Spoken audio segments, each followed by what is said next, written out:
अस्सलाम वालेकुम एवरीवन। बात करते हैं अपने सबसे इम्पॉर्टेंट टॉपिक के बारे में, जो कि है लोकल गवर्नमेंट। ये जो टॉपिक है ये पीएमएस और सीएसएस दोनों के हवाले से बहुत बहुत इम्पॉर्टेंट टॉपिक है, या और भी कोई कम्पिटिटिव पेपर आ जाता है तो उस हवाले से भी ये टॉपिक जो है ये बहुत इम्पॉर्टेंट है। तो इसमें सबसे पहले आज हम इसकी थोड़ी सी बैकग्राउंड हिस्ट्री देखेंगे, जिसमें हम थोड़ा थोड़ा देख लेंगे मुगल पीरियड के बारे में और ब्रिटिश पीरियड में लोकल गवर्नमेंट का क्या कॉन्सेप्ट रहा है उस बारे में। फिर पोस्ट पार्टीशन हिस्ट्री, जब पाकिस्तान ने इंडिपेंडेंस हासिल कर ली थी उसके बाद जो लोकल गवर्नमेंट का इसमें कॉन्सेप्ट रहा है शुरू से, तो उसके बारे में ये थोड़ा सा उसके बारे में देख लेंगे। उसके बाद हम देख लेते हैं सबसे इम्पोर्टेंट जो है इसका डेवोल्यूशन प्लान, जो कि आया था 2001 में। इसके बाद हम थोड़ा सा देखेंगे 18th अमेंडमेंट के बारे में और इसकी इम्पोर्टेंस प्लस इसके चैलेंजेस के बारे में जो इसने फेस की। अच्छा बच्चे, सबसे ज़्यादा जो इम्पोर्टेंट इसमें जो क्वेश्चन करते हैं वो ये करते हैं कि हमने जी क्वेश्चन को अटेम्प्ट कैसे करना है पेपर में।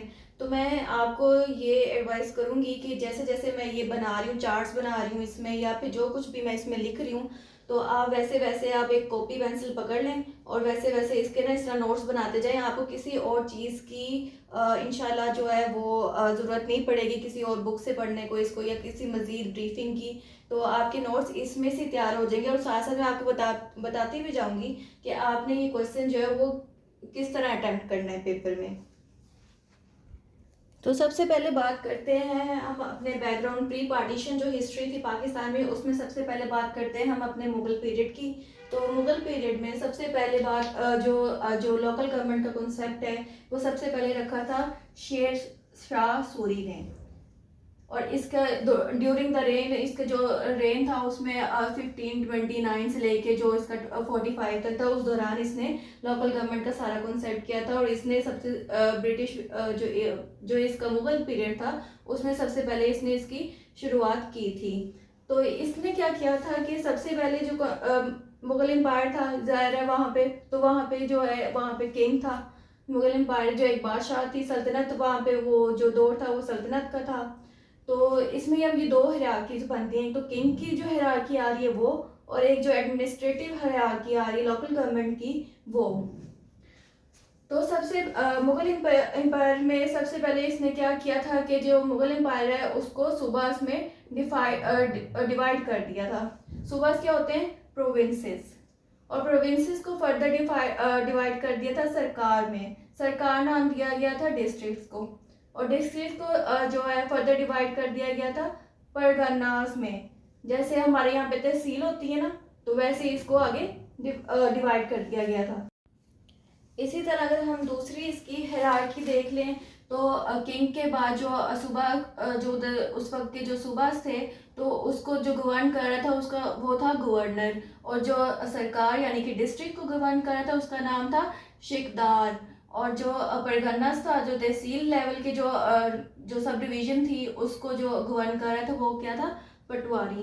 तो अब जो शेर शाह ने ये किया था कि जो डिस्ट्रिक्ट्स हैं इसने प्रोविंसेस को आगे 47 डिस्ट्रिक्ट्स में आगे जो है तकसीम कर दिया था। और इन डिस्ट्रिक्ट्स को आगे 1,13,000 परगनाज में डिवाइड कर दिया था, ताकि जो लोकल एडमिनिस्ट्रेशन है वो एक इफेक्टिव वे से चल सके।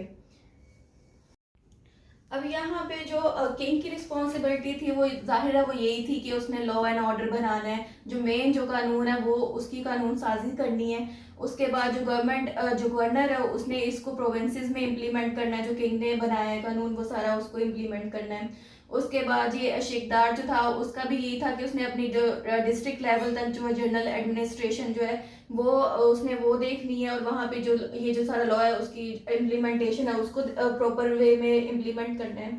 इसके बाद बात आती है पटवारी की। पटवारी जो था इसने परगनास में इसकी ये रोल था कि इसने जो वहाँ की फसलें होती हैं, जो वहाँ पे क्रॉप्स हैं, उसकी एडमिनिस्ट्रेशन देखता है कि वहाँ पे उसकी काउंट करता है कि कितनी ज़रूरत है, या कितना उससे प्रॉफिट हुआ है क्रॉप से, या कितना रेवेन्यू जनरेट हुआ है।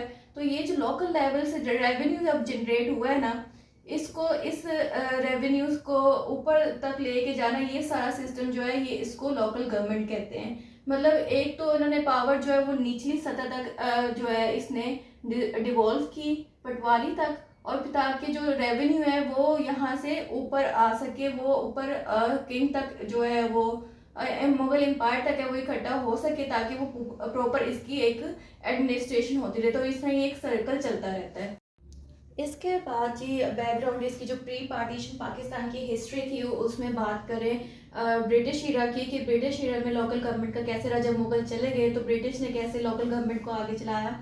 तो उसमें सबसे पहले ब्रिटिश हिस्ट्री में ये हुआ था कि इन्होंने कॉन्सेप्ट दिया था एवोल्यूशन ऑफ मॉडर्न एडमिनिस्ट्रेशन का। जो हमारा लॉज है, जो हमारी लोकल गवर्नमेंट है, जितने भी हमारा सिस्टम एडमिनिस्ट्रेशन का, वो सारा पाकिस्तान ने इनहेरिट किया है ब्रिटिश से।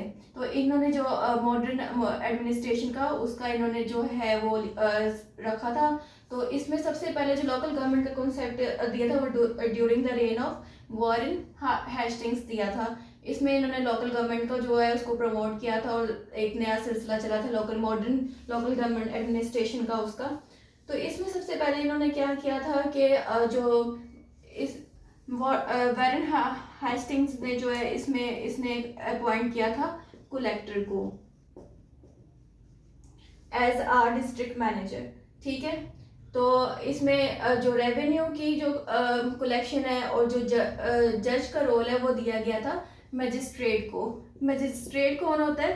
वो जज होता है जो डिस्ट्रिक्ट लेवल पे होता है। उसको डिस्ट्रिक्ट लेवल पे तो अब तो और हायरार्की आ गई है, लेकिन जो निचली सतह पे, जो आप कह रहे हैं लोकल सतह पे होता है, वो मजिस्ट्रेट को जो है वो जज कहा जाता है। अभी भी जज कहा जाता है, लेकिन उस दौरान ज़रा और कॉन्सेप्ट था इसका। तो इसको जो मजिस्ट्रेट को है वो जज के साथ साथ इसको जो है रेवेन्यू कलेक्शन की उसकी जिम्मेदारी भी दी गई थी। तो ये जो सारा सिलसिला था वो चला था 1829 तक। तो 1829 में आ गया था जी लॉर्ड विलियम। तो लॉर्ड विलियम ने जो कलेक्टर को रिप्लेस कर दिया था कमिश्नर के नाम से, ठीक है। तो अब जो कमिश्नर है वो जो पूरे डिस्ट्रिक्ट की जो लोकल गवर्नमेंट है वहाँ पे उसको एडमिनिस्टर करेगा। वो सुप्रीम जो अथॉरिटी डिस्ट्रिक्ट लेवल पे होगी वो कमिश्नर होगा।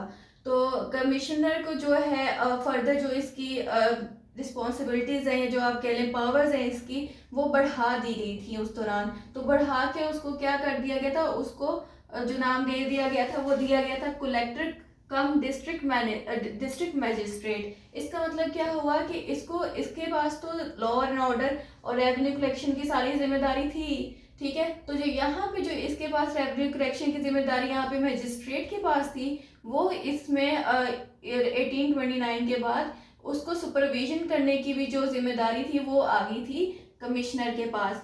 मतलब वो कलेक्ट जो है रेवेन्यू कलेक्शन जो है वो मजिस्ट्रेट ही करेगा, लेकिन जो उसको सुपरवाइज करेगा वो कमिश्नर होगा कि वो सही काम कर रहा है या एक्सेट्रा जो भी है। इसलिए उसको नाम दे दिया गया था कलेक्टर कम डिस्ट्रिक्ट मजिस्ट्रेट का। तो ये सारा सिलसिला चला था फिर 1857 तक। 1857 में क्या हुआ था कि जो कमिश्नर है उसकी और ज़्यादा जो है पावर्स को इन्हेंस कर दिया गया था, उसकी पावर्स को एक्सटेंड कर दिया गया था। वो कैसे किया गया था? उसके अंडर इरिगेशन और रेलवेज के भी डिपार्टमेंट आ गए थे, वो भी उसके अंडर सुपरविजन के आगे थे। फिर 1861 में जो पुलिस डिपार्टमेंट था या पुलिस जो अथॉरिटी थी उसकी सुपरविजन भी जो है वो कमिश्नर के अंडर आ गई थी। तो ये सारा जो कॉन्सेप्ट है लोकल गवर्नमेंट का ये चला था ब्रिटिश हिस्ट्री में। तो ये जी कुछ एक्ट्स है जो ब्रिटिश ईरा में दिए गए थे, जिनके तहत जो लोकल गवर्नमेंट है वो गवर्न हो रही थी या उसके रोल्स चल रहे थे जो कुछ भी है। सबसे पहले जो है म्यूनसिपल कोऑपरेशन जो है वो मद्रास में उसको रखा गया। तो उसको वो किसके तहत उसको शुरू किया गया? कंजर्वेंसी एक्ट था 1842 में, उसके तहत। उसके बाद आया म्यूनसिपल एक्ट 1867। उसके बाद आया डिसेंट्रलाइजेशन और कमीशन 1907। उसके बाद नंबर 4 पे आया साइमन कमीशन 1925। और फाइनली एंड पे इसके बाद आया गवर्नमेंट ऑफ इंडिया एक्ट 1935, जिसमें डेवोल्यूशन ऑफ पावर्स की और प्रोविंसेस की बात की गई थी, 11 सूबों की बात की गई थी इस तरह करके। तो ये ज़्यादा ब्रीफिंग की जरूरत नहीं है, इसके बस आपने इस तरह नाम ही थोड़ा सा लिख देना कि ये एक्ट्स आए थे जिसके तहत लोकल गवर्नमेंट को ब्रिटिश इरा में गवर्न किया गया था।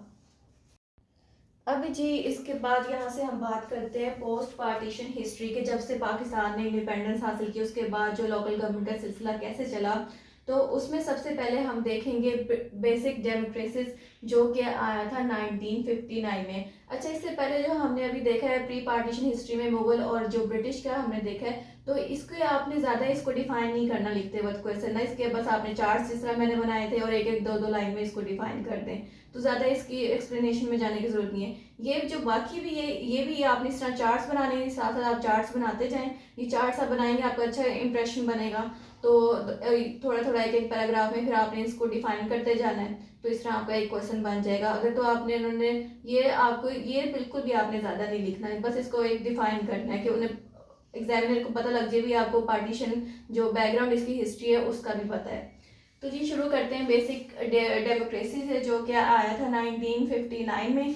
तो ये जो लेके आया था वो लेके आया था अयूब खान। अयूब खान जो था वो उसने जो है जो हमारा फर्स्ट कॉन्स्टिट्यूशन है उसको एब्रोगेट किया था, और इसने सेकंड कॉन्स्टिट्यूशन मुतारफ़ करवाया था। और जो इसने कॉन्स्टिट्यूशन मुतारफ़ करवाया था वो था प्रेसिडेंशियल, जो इस तरह का कॉन्स्टिट्यूशन था। तो इस कॉन्स्टिट्यूशन के तहत इसमें ये बताया जो लोकल गवर्नमेंट का जो कॉन्सेप्ट रखा गया था, तो वो भी ये सारा कंट्रोल था। तो वो मैं आपको आगे चल के बताती हूँ। तो सबसे पहले इसकी हायरार्की देख लेते हैं। बेसिक डेमोक्रेसी में जो इसकी हायरार्की थी वो बेसिकली थी 4 टायर की, 4 टायर स्ट्रक्चर था। अब वो 4 टायर स्ट्रक्चर कैसे था कि बेसिक डेमोक्रेसी में इसने डिवाइड किया था, एक तो रूरल में डिवाइड किया था और एक अर्बन में डिवाइड किया था। तो ये हमारी आगे जो है 4 टायर स्ट्रक्चर है, 1 2 3 एंड 4। तो रूरल लेवल पे इसने कहा था जी सबसे पहले जो बड़ा वहाँ का लोकल एडमिनिस्ट्रेशन जो गवर्नमेंट का होगा वो होगा डिवीजन, उसके बाद आएगी डिस्ट्रिक्ट, उसके बाद थाना काउंसिल या तहसील काउंसिल, उसके बाद यूनियन काउंसिल। और अर्बन में इसने कहा था कि सबसे पहले जो बड़ा महकमा होगा वहाँ पे होगा municipal corporation, municipal committee, town committee और यूनियन कमेटी। तो इस तरह ये अर्बन के 4 टायर स्ट्रक्चर था और ये रूरल का 4 टायर स्ट्रक्चर था। तो लेकिन ये जो है ज़्यादा चल नहीं पाई थी और ये फेल हो गई थी, जो इसका कॉन्सेप्ट था बेसिक डेमोक्रेसी का। क्यों फेल हुआ था? क्योंकि इसको ये कहा गया था कि इसने जो कॉन्सेप्ट दिया बेसिक डेमोक्रेसी का वो दिया है कंट्रोल्ड डेमोक्रेसी, या फिर कंट्रोल अथॉरिटी भी कह सकते हैं, ऑटोक्रेसी भी कह सकते हैं इसको, उसका भी नाम दिया गया था। क्यों नाम दिया गया था? क्योंकि जो इसके इलेक्शंस हैं ये डायरेक्ट नहीं थे। इसमें ये था कि इसने ये कहा था कि जो इसके लोअर लेवल का जो टायर है, यानी कि ये यूनियन काउंसिल जो सबसे ज़्यादा इनका लोअर लेवल है, ये जो इसके इलेक्शन जो है वो तो डायरेक्टली हो जाएंगे, वो पब्लिक चूज़ करेगी। लेकिन इससे ऊपर सतह के जो भी इलेक्शंस होंगे वो डायरेक्ट नहीं होंगे। जैसे कि जो प्रेसिडेंशियल था तो ये कंट्रोल था, तो इसमें जो है वो पीएम और जो प्रेसिडेंट है उसकी जो इलेक्शंस हैं वो डायरेक्ट नहीं होंगे, वो पब्लिक चूज नहीं करेगी। वो जो बेसिक डेमोक्रेट्स हैं जो इलेक्ट होकर यहाँ से ऊपर आए हैं ये चूज करेंगे, और ये इनडायरेक्ट इलेक्शंस होंगे यहाँ पे, ठीक है। और प्लस ये है कि ये जो बेसिक डेमोक्रेट्स हैं वो चूज करेंगे, या जो कोई और ऑफिशियल्स अपॉइंट हुए हैं वो चूज करेंगे। मतलब पब्लिक को राइट नहीं होगा कि वो डायरेक्ट जो प्राइम मिनिस्टर है और प्रेसिडेंट है उसको इलेक्ट कर रहे। पार्लियामेंट्री फॉर्म ऑफ गवर्नमेंट में ये होता है कि जो पब्लिक है वो डायरेक्टली अपॉइंट करती है, वो डायरेक्टली पीएम को जो है प्राइम मिनिस्टर को अपॉइंट करती है। तो इसलिए ना इसको कंट्रोल डेमोक्रेसी का नाम दिया गया था इसी कॉन्सेप्ट को, और ये फेल हो गई थी। तो इसको एब्रोगेट किया था बाद में भुट्टो ने। उसके बाद सेकंड नंबर पे जब भुट्टो ने उसका एब्रोगेट कर दिया बेसिक डेमोक्रेसी के कॉन्सेप्ट को, तो उसके बाद उसने अपना लोकल गवर्नमेंट ऑर्डिनेंस दिया 1972 में, जिसके तहत वैसी रूरल लेवल पे जो है ज़िला काउंसिल होगी, उसके बाद हल्का काउंसिल होगी, उसके बाद दही काउंसिल होगी। और अर्बन लेवल पे ये होगा कि वहाँ पे म्यूनसिपल कॉर्पोरेशन होगी, उसके अंडर म्यूनसिपल कमेटी होगी और टाउन कमेटी होगी। यहाँ पे आएगा टाउन कमेटी होगी वहाँ पे। तो ये सारा कुछ उसने अपना स्ट्रक्चर दिया था लेकिन ये भी फेल हो गया था, क्योंकि जो है ये इम्प्लीमेंट भी नहीं हुआ था अभी, और ये इम्प्लीमेंट होने से पहले इसको ख़त्म कर दिया गया था, क्योंकि इनकी जो गवर्नमेंट है वो डिसमिस हो गई थी 1977 में। तो करप्शन के चार्जेस थे या इस तरह जो भी उनका सिनेरियो था, तो उस लिहाज से ये फिर इम्प्लीमेंट नहीं हुई थी। उसके बाद ये बात करते हैं थर्ड नंबर पे लोकल गवर्नमेंट ऑर्डिनेंस 1979। जो भुट्टो ने जो ऑर्डिनेंस दिया था, लोकल गवर्नमेंट दी थी, वो जो एब्रोगेट हो गया था, ज़िया ने उसे कर दिया था आके उसके बाद।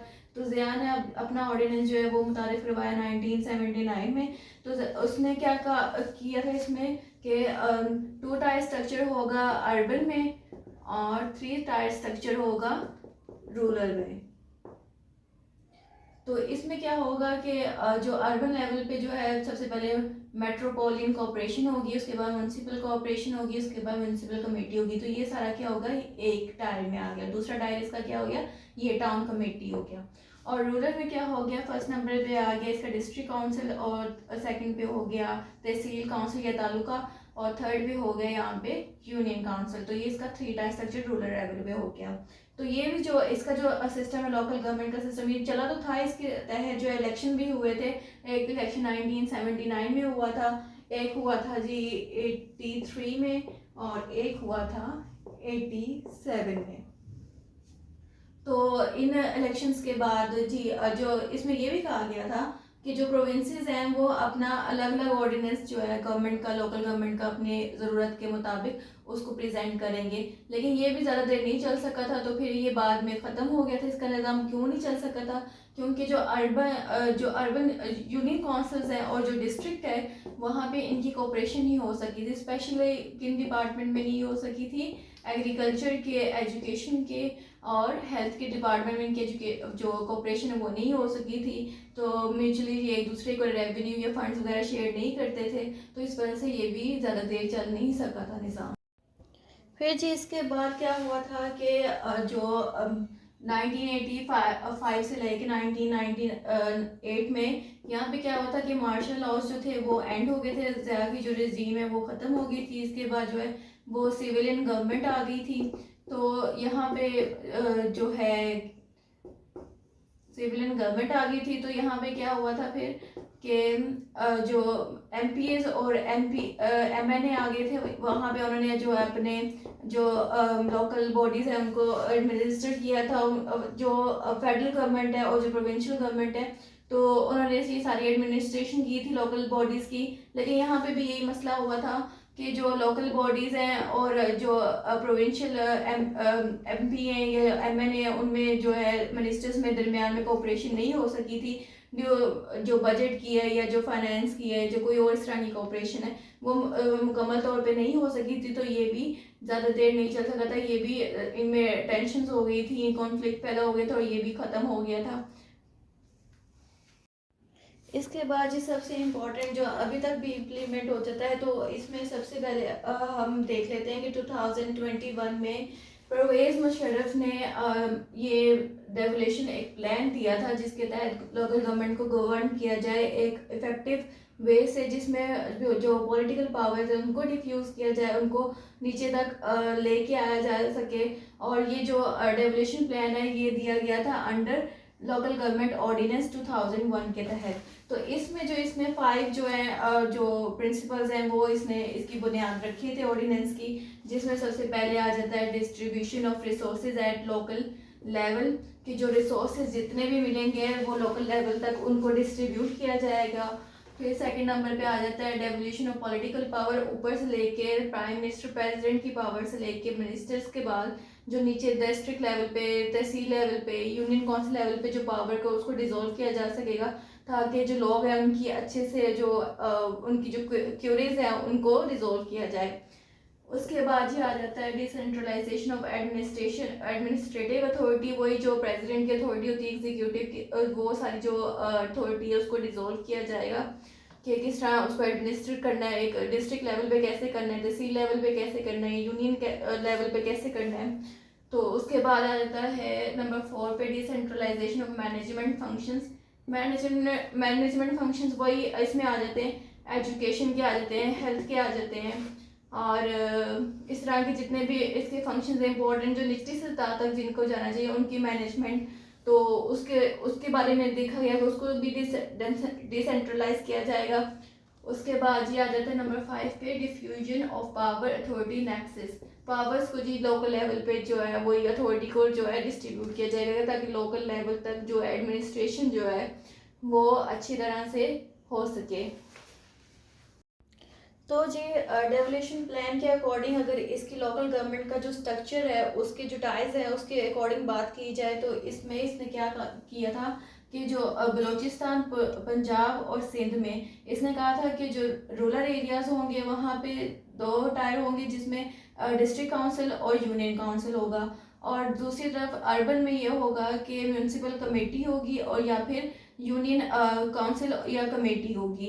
इसी तरह केपी का इसने अलग से बताया था कि वहाँ का जो लोकल गवर्नमेंट एक्ट है वो प्रोवाइड करेगा रूरल में तहसील काउंसिल या और विलेज काउंसिल, इसके अलावा अर्बन में वो प्रोवाइड करेगा नेबरहुड काउंसिल। तो ये जो इसका स्ट्रक्चर ऑफ जो है लोकल गवर्नमेंट था अकॉर्डिंग टू डेवोल्यूशन प्लान। अब जी डेवोल्यूशन प्लान के अकॉर्डिंग जो इसकी हायरार्की है उसके बारे में बात करें तो सबसे पहले वहाँ पे हम देख लेते हैं कि सबसे नंबर पहले पे आ जाता है कि ज़िला एडमिनिस्ट्रेशन में। तो ज़िला एडमिनिस्ट्रेशन यानी कि डिस्ट्रिक्ट लेवल पे क्या होगा, जो वहाँ का हेड होगा वो होगा ज़िला नाजिम, ठीक है। और इसको असिस्ट करेंगे आगे नायब ज़िला council, DCO, district coordination officer और ज़िला काउंसिल। तो इसके अलावा जो सेकंड नंबर पे हम देखें तहसील एडमिनिस्ट्रेशन, तो उसमें जो उसका हेड होगा वो होगा तहसील नाजिम, और इसको फर्दर आगे असिस्ट करेंगे तहसील काउंसिल, तहसील म्यूनसिपल ऑफिसर टीएमओ, नायब तहसील काउंसिल। और थर्ड नंबर पे लास्ट में हम देखें यूनियन एडमिनिस्ट्रेशन, तो इसको जो हेड होगा वो होगा यूनियन नाजिम, और इसको आगे फर्दर असिस्ट करेंगे वहाँ पे यूनियन काउंसिल, नायब यूनियन काउंसिल। तो ये जो हायरार्की है ये यहाँ पे जो इसके तहत डेवोल्यूशन प्लान के तहत दी गई थी। तो इसमें यही कहा गया था कि यहाँ पे जो डिस्ट्रिक्ट लेवल पे पहले जो कमिश्नर था ना उसको वो हेड था, जो डिस्ट्रिक्ट का ना जिला का वो हेड था यानी कि डीसीओ। तो अब यहाँ पे जो है जो डिस्ट्रिक्ट कमिश्नर है उसका ये भी हुआ था कि डिस्ट्रिक्ट कमिश्नर को जो है नाम जो है चेंज कर दिया आगे ऑफिसर इस तरह वो भी कर दिया गया था, डीसीओ पूरा इसका नाम कर दिया गया था। तो इसको जो है अब ये जो है इसको असिस्ट जो है ये अपना असिस्ट करेगा जिला नाजिम को। जिला नाजिम जो है वो अब हेड हो गया और ये उसके अंडर हो गया। तो इस तरह ये इसने यहाँ पे 3 टायर स्ट्रक्चर जो इसके अकॉर्डिंग वो मुतारिफ करवाया था ज़िला लेवल पे, तहसील लेवल पे और यूनियन लेवल पे। इस तरह ये इसके हायरार्की थे और स्ट्रक्चर इसका मैंने आपको पहले बता दिए।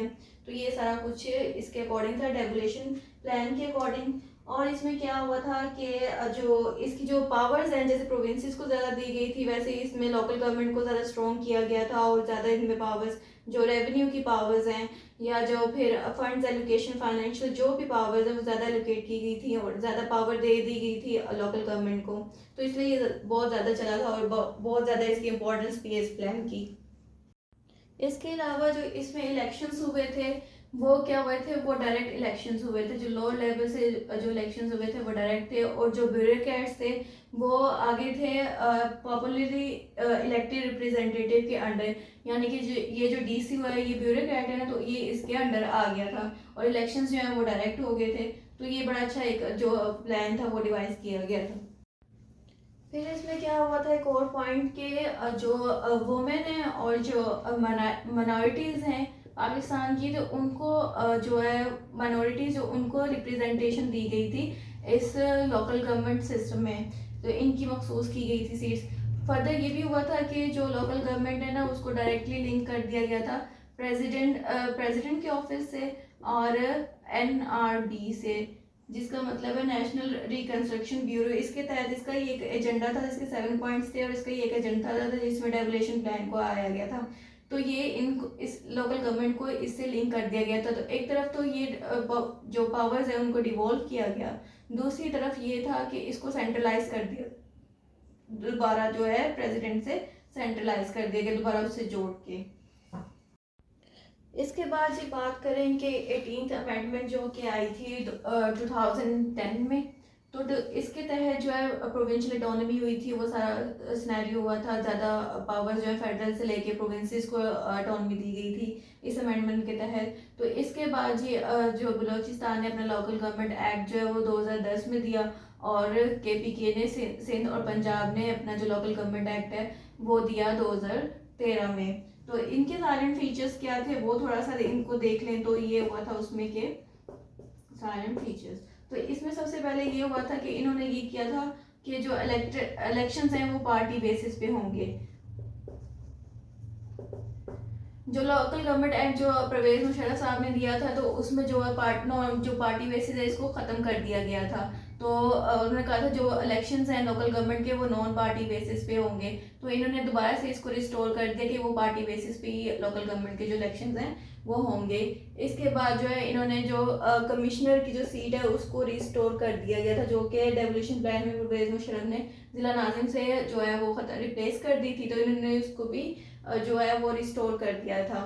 इसके बाद ये है कि इन्होंने जो प्रॉपर जो इनकी जो प्रोविंशियल गवर्नमेंट की जो पावर्स थी ना वो प्रॉपरली लोकल गवर्नमेंट में डिसॉल्व नहीं की थी। इन्होंने जो उनको डिवॉल्व नहीं किया था क्योंकि इन्होंने कुछ पावर्स अपने इख्तियार में रखी थी। फिर क्या हुआ था, जो फंड्स थे लोकल गवर्नमेंट के फंड जो कि आने चाहिए थे लोकल गवर्नमेंट के पास कि वो खुद उनका इस्तेमाल करे और उनको ऑटोनॉमी हो इस तरह करके। तो लेकिन वो जो फंड्स हैं वो कौन करेगा, प्रोविंशियल जो मिनिस्टर है, फाइनेंशियल मिनिस्टर है, वो उसके अंडर होगे, वो जो है इसको एलोकेट करेगा फंड्स लोकल गवर्नमेंट को। इसके बाद ये सारा सिनेरियो इनके सारे कुछ साइलेंट फीचर्स थे इसके। तो इसका इनसे ये जाहिर होता है कि जो प्रॉपर जो जिस तरह डेवोल्यूशन प्लान में जो प्रवेश मुशर्रफ साहब ने दी थी, जो टोटल उन्होंने डेवोल्यूशन कर दी थी पावर्स की और रिसोर्सेज की, वो इन्होंने थोड़ी रिस्टोर कर दी थी और अपने इख्तियार में प्रोविंशियल मिनिस्टर्स ने रख ली थी। टोटली जो है वो लोकल लेवल पे जो है वो डिसॉल्व नहीं की थी।